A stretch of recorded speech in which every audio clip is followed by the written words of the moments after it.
চোখের সামনে বাঘে নিয়ে চলে গেছে, আপনি দেখেছেন সেটা? আমার জামাইটা বাঘে মেরে দিল। আপনার জামাইকেও বাঘে মেরে দিয়েছে? সুন্দরবনে নাকি বাঘ দেখতে পাওয়া যায়, আপনাদের এইদিকে বাঘ আছে? দেখেছেন আপনি? এর আগে বাঘ ঢুকেছে আমার সামনে, বাঘ পুড়িয়েছে এই কর্নারে, এই রাস্তার এই কর্নারে। রায়মঙ্গল নদী, এই নদীর পাশে এইভাবে মানুষ বসবাস করে। তা যে কোনো সময় তো মানে দুর্যোগ, প্রাকৃতিক দুর্যোগ। তো ওই আয়লার সময় তো এই রাস্তা ছিল না তো। এই যে রাস্তা আইলার সময় ছিলই না, না, একদম ভেঙেছিল, জলেই গেছে। এই মুহূর্তে উপস্থিত আছি সুন্দরবনের শেষ দ্বীপের শেষ একটা গ্রামে।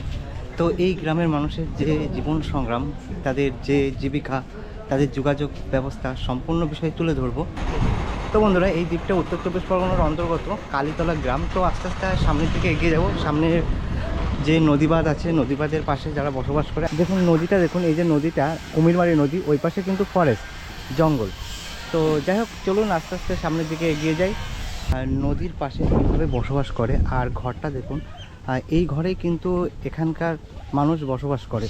তো দেখুন এই যে ঘর, এই ঘরে কিন্তু এখানে বসবাস করে এবং পাশে কিন্তু নদী।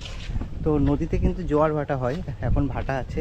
যখন জোয়ার আসে তখন কিন্তু কুলে জল চলে আসে। তো এই পাশ দিয়ে যতটা আসলাম সেটা কিন্তু কালীতলা বাজার। এই বাজারে এখানকার মানুষদের যে দৈনন্দিন যে বেচা কিনা, সেটাই কিন্তু এই বাজারে হয়ে থাকে। এবং এই দেখুন নৌকা তৈরি হচ্ছে এখানে। আর এখানে কিন্তু নৌকা দিয়ে, এই পাশের নৌকা দিয়ে কিন্তু ট্যুরিস্টভাবে ঘোরা যায়। তো চলুন সামনের দিকে এগিয়ে যাই। মানব কুমার গায়েন, অভিজিৎ মণ্ডল, হরিসাধন মণ্ডল। আচ্ছা, তোমরা এখানেই বসবাস করো? হ্যাঁ। তোমাদের বাড়ি কোনটা? আমাদের বাড়ি এই তো এই ছেলের ওই পাশে। আচ্ছা, তুমি কি করো? আমি এখন আপাতত কিছু করছি না। পড়াশোনা? পড়াশোনা ভর্তি হয়নি, এখন ভর্তি হবো। কিসে? 12-এ। 12-এ? আচ্ছা, এখানে যে তোমরা বসবাস করো, এই যে নদীর জল কোন অবধি আসে? এই তো এই পাইলিং যে বাঁশের করা না, বেড়ার উপরে উঠে যায়। বেড়ার উপরে উঠে যায়?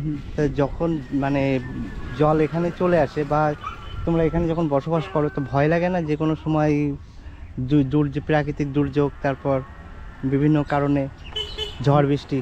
হ্যাঁ, ঝড় বৃষ্টি আসলে তো ভয় লাগে। তা তোমরা বুঝতে পারো মানে ঝড় হওয়ার আগে পরিস্থিতি? হ্যাঁ, বোঝা যায় তো, খবরে বলে দেয় তো। খবরে বলে দেয়, ফোনে, তারপর? তাই এখানে তো সব বাড়ি কারেন্ট আছে, তাই না? যাক, ভালো। আর এই নদীটার নাম কি? এটা ঝিঙাখালি। এই নদীটার নাম ঝিঙেখালি নদী, তাই তো?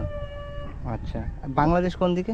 বাংলাদেশ ওই কালী নদী ওই সাইডটা, ওই মাথায় গেছো? হ্যাঁ হ্যাঁ, ওই মাথার ওই নদীর ওই পাড়টা বাংলাদেশ। আচ্ছা, ওই পাশটা বাংলাদেশ, আর এইদিকেও তো ওই সাইডটা বাংলাদেশ? হ্যাঁ, ওই সাইডের কথা বলছি, আর এদিক থেকেও যাওয়া যায় কালী নদী। আচ্ছা আচ্ছা আচ্ছা। তা যাই হোক, সামনের দিকে যাই, দেখে আসি। খুব সুন্দর জায়গা, ভালো থাকবেন। হ্যাঁ, আমি যে জায়গাটায় পৌঁছে গেছি, এটাই কিন্তু দুটো নদীর মিলনস্থল। তো একটা হচ্ছে ঝিঙেখালি নদী, আর একটা কিন্তু রায়মঙ্গল। তো দেখুন ওই যে নদী।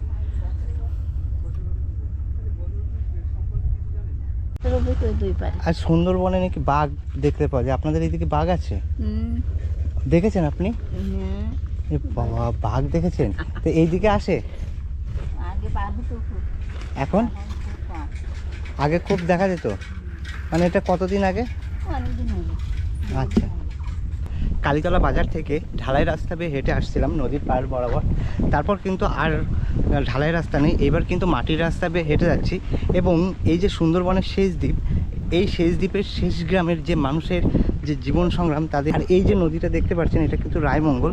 আর এই যে জাহাজগুলো যাচ্ছে সামনে গিয়ে, কিন্তু এই জাহাজগুলো কি হেমনগর থেকে পারমিট হয়ে কিন্তু তারপর যায় সামনে। আবার 0 পয়েন্ট আছে, ওই চেকপোস্টে কিন্তু আবার সেটা ভেরিফাই হয়। এই যে জায়গা, এই জায়গায় কিন্তু আইলা পয়েন্ট এরিয়া আছে। তো প্রচণ্ড রোদ, এই রোদের মধ্যে কিন্তু সুন্দরবনের শেষ গ্রাম এক্সপ্লোর করতে এসেছি। পের যে নদীবাঁধ, একবারে রায়মঙ্গল নদী, এটা হচ্ছে রায়মঙ্গল নদী। এই নদীর পাশে যে নদী বাঁধ, সেই বাঁধের উপর দিয়ে হেঁটে হেঁটে যাচ্ছি। এবং বাঁধের এই পাশের নদী, এই যে বাঁধ, আর এই যে পায়ে হাঁটার রাস্তা, মানে কাঁচা রাস্তা। এবং তার পাশে যে বাঁধ থেকে অনেকটা নিচে যে বাড়িঘরদোর রয়েছে, মানুষ বসবাস করে, সেই মানুষদের যে জীবন সংগ্রাম, সেটা কিন্তু খুব কঠিন। এবং এখানকার বেশিরভাগ মানুষ দরিদ্রতার সঙ্গে বসবাস করে। তাছাড়া প্রাকৃতিক দুর্যোগ, বাঘের ভয়, কুমিরের ভয় এবং আর্থিক দুর্বলতার মধ্য দিয়েই কিন্তু এখানকার মানুষরা বসবাস করে। তবে চলুন যাই, আস্তে আস্তে সামনের দিকে এগিয়ে যাই এবং অনেক প্রাকৃতিক দৃশ্য আপনাদের দেখাবো এবং এখানকার মানুষের সাথে কথা বলবো, তাদের যে জীবন সংগ্রাম সেটাও তুলে ধরবো। তো চলুন সামনের দিকে এগিয়ে যাই। নদীর পাশ দিয়ে হেঁটে হেঁটে আসছিলাম, এক দাদুর সাথে দেখা হলো। তা দাদু ভালো আছেন? ওনার বাড়িতে এসেছি। ভালো, আলহামদুলিল্লাহ ভালো। যাক, তো আপনি এখানে কতদিন ধরে বসবাস করছেন? ও আমার ধরুন এই মানে জন্ম তো এখানে? জন্মতে প্রায় এখানে। তা আপনাদের যে এই জায়গায় বসবাস করেন, একবারে শেষ একটা দ্বীপ এবং নদীর পাশে বসবাস করেন, তা কতগুলো প্রাকৃতিক দুর্জয় দেখেছেন আপনি? আয়লা দেখলাম, তারপর আমফান দেখলাম। এর আগে একটা ঝড় ছিল, সেও দেখেছিলাম। আমফান বা আইলাস তো মারাত্মক ভাবে হয়েছিল, তখন মারাত্মকভাবে। নদী বাঁধ মাছ সব ভেঙে গেছিল। ভেঙে গেল। তখন আপনারা কি এখানেই ছিলেন? এখানে আমরা হসপিটালে গেলাম, আমাদের কালীতলা বাজারে একটা হসপিটালে আচ্ছা আচ্ছা, ওখানেই ছিলেন তাই ওখানে তো? ছিলাম। তা এই যে যে বাঁধের উপর দিয়ে হেঁটে আসলাম, তো ওই বাঁধ কি ওরকমই ছিল না ভেঙে চুরে না, গেছে? একদম জলাই গেল, রাস্তা বলে কোনো ইয়ে ছিল না। তখন রাস্তা বলে কিছু ছিল না, না। ছিল না। তো আপনারা তো এখানেই বসবাস করেন এইভাবেই, যে মানে একটা ঝুঁকির মাধ্যমে, মানে শুধু যে বাঁধে তা না, তো এখানে তো বাঘ আসে তো? আসে, এর আগে বাঘ আসতো, প্রচুর হলে বাঘ আসতো। এখন নেট দিয়ে ঘেরা দিয়ে একটু বাঘটা কম ও আসে। মানে বাঘ ওর তো, কাছে কিছু না, তারপরেও অনেকটা আত্মরক্ষা। আচ্ছা আচ্ছা, মানে আপনাদের এরিয়ায় তো ঢুকে যায় বাঘ? হ্যাঁ হ্যাঁ, এর আগে বাঘ ঢুকিয়েছে, আমার সামনে বাঘ পুড়িয়েছে এই কর্নারে, এই রাস্তার এই কর্নারে এখানে আপনার সামনেও বাঘ আমার পড়েছে? সামনে বাঘ পুড়িয়েছে। তো আপনার বাড়ি তো এই যে, তাই তো? এইটা হচ্ছে আপনার বাড়ি? হ্যাঁ। এই এই যে মানে মাটির বাড়ি, খড়ের চাল, এই হ্যাঁ। বাড়িতেই আপনি হ্যাঁ, বসবাস এই করেন? বাড়িতে বসবাস। আচ্ছা, আপনি এমনি কি করেন?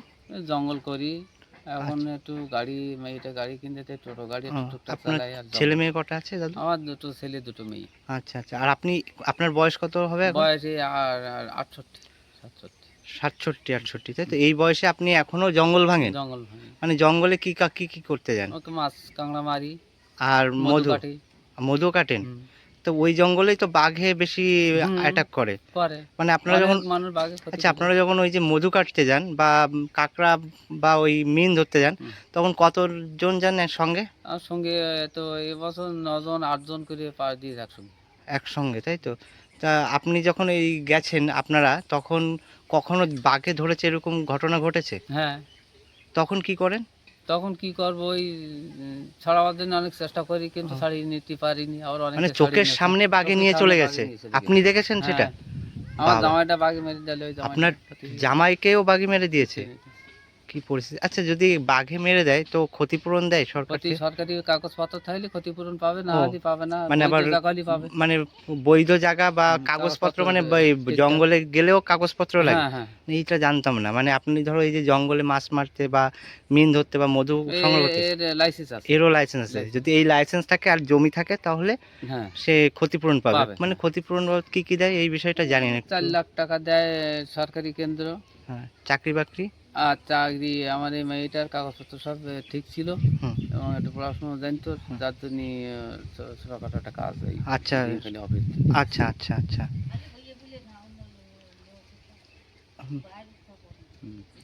তো যাই হোক, মানে আর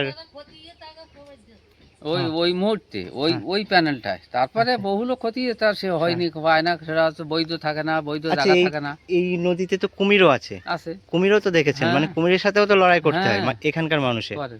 তাহলে এইখান আপনারা এইভাবেই জীবন যাপন এইভাবেই করেন? জীবনযাপন করি। বাহ, মানে এইদিকে ঝড়, বাঁধ, নদী বাঁধ ভেঙে যাওয়া, হুম। তারপরে বাঘের আক্রমণ, কুমির আক্রমণ, তারপরে চাষবাস কেমন হয় এখানে? চাষবাস ওই একটা ফসল হয়, তাছাড়া দ্বিতীয় কোনো ফসল হয় না, একমাত্র মাছ ধরার উপর মাছ ধরা, নির্ভরশীল, হ্যাঁ, জঙ্গলের উপরে আমাদের নির্ভরশীল। জঙ্গলের তো উপর কেমন ইনকাম হয় জঙ্গল থেকে? জঙ্গলে কোনো ঠিক নেই, কখনো দেখা যাচ্ছে 7-8 দিনে গুণ 5-6 হাজার হয়, আর কখনো 1,000 হয়, কখনো 500 হয়, কোনো ঠিক নেই। আচ্ছা, মানে ওইসবের কোনো ঠিক নেই, তাই না, তো? গুণের দর উপরে হঠাৎ নির্ভর। জিনিস তো, হ্যাঁ।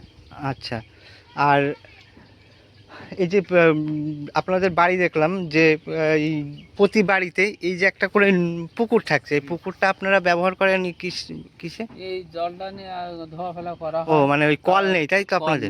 কল নেই। টিউবওয়েল যেটা, সেটা নেই? না, আর ওই ইয়ের কলে একটু পানি হয়, তো পানি ভালো না, খাওয়া যায় আচ্ছা, না। খাওয়া যায় না। খাওয়া যায় না। আচ্ছা, পানীয় জল আনতে কত দূর যেতে হয়? পানি জল আনতে আমরা জবিরগঞ্জে যেতে হয়, এই তো গাড়িতে করে নিয়ে আসি সাদা জল। বাঘ, ওটা তো জঙ্গলে, কিন্তু লোকালয়ে আপনাদের বাড়ির এরিয়ার মধ্যে বাঘ ঢোকে?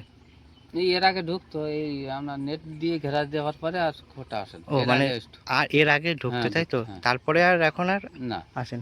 ইলেকট্রিসিটি আছে আপনার বাড়িতে? আছে।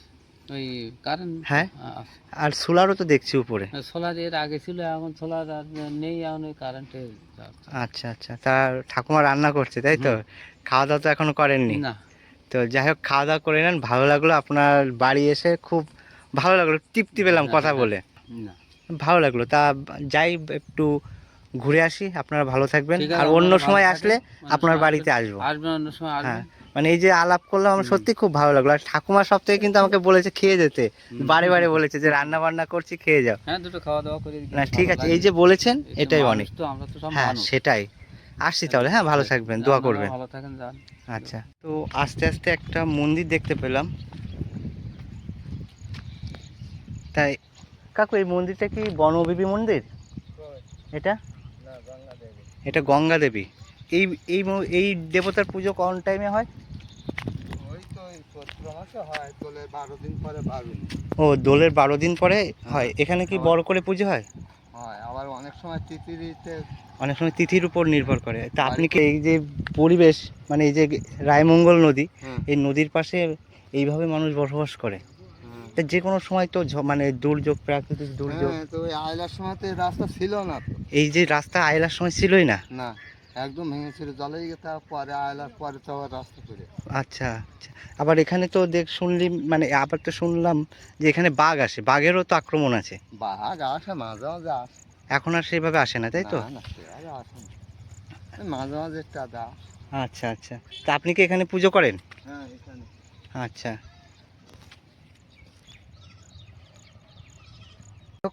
একটু মন্দিরটা আপনাদের দেখাই, দেখুন।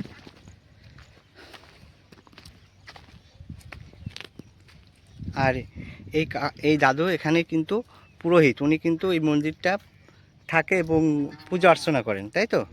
আচ্ছা, তাহলে দোলের পরে উৎসব হয়, দোলের পরে বারুনি। বারণীতে এখানে পুজো হয়। আর বনবিবি উৎসবটা কোন দিকে হয়? বনদেবী ঠাকুর ওই ভিতরের দিকে, ওই ছোট নদীর দিকে। ও, ছোট নদীর দিকে। হ্যাঁ, এদিকে না। আচ্ছা আচ্ছা, ওই উৎসবটা কখন হয়? ও তিথিতে করে সবাই। আচ্ছা মাঘ মাস, পৌষ মাসেও হয়, মাঘ মাসেও হয়। আচ্ছা, ঠিক আছে তাহলে দাদু, আসি। হ্যাঁ, তো যাই হোক, দাদুর সাথে কথা বললাম বলে এবার আমি আবার সামনের দিকে এগিয়ে যাই। তো দেখুন, আর এখানকার বেশিরভাগ বাড়ি, তো এই দ্বীপের মানুষের বেশিরভাগ বাড়ি কিন্তু মাটির বাড়ি এবং খড়ের চাল। দেখুন ওই একটা বাড়ি, আর বেশিরভাগ বাড়িতেই কিন্তু পশুপালন হয়। দেখুন বেশিরভাগ বাড়ি কিন্তু, আমি একটু জুম করে দেখাই, ওই বাড়িটাও দেখুন খড়ের চাল, মাটির দেওয়াল। আর এই পাশের বাড়িটাও তো সেম। তো যাই হোক, আমি আর ভিতরে যাব না। তো নদী বাঁধের পাশ দিয়ে হেঁটে যাব, অনেকটা হাঁটতে হবে, প্রায় 4 কিলোমিটার হেঁটে এসেছি। এখনও কতটা হাঁটবো ঠিক নেই। এই অফবিট বা এক্সপ্লোর করতে গেলে আপনাকে কিন্তু এই কষ্টটা করতেই হবে, কিছু করার থাকে না। তো চলুন আরও সামনে এগিয়ে যাই। তো দেখুন এই একটা বাড়ি, এই বাড়ির গেট কিন্তু এটা কিন্তু এখান দিয়ে নামেন, আর এই যে সিঁড়ি করা, এই সিঁড়ি দিয়ে নিচে নামেন, তাহলে দেখুন নদীবাঁধ থেকে কত নিচেই বসবাস করে। তো চলুন আরও সামনের দিকে এগিয়ে যাই।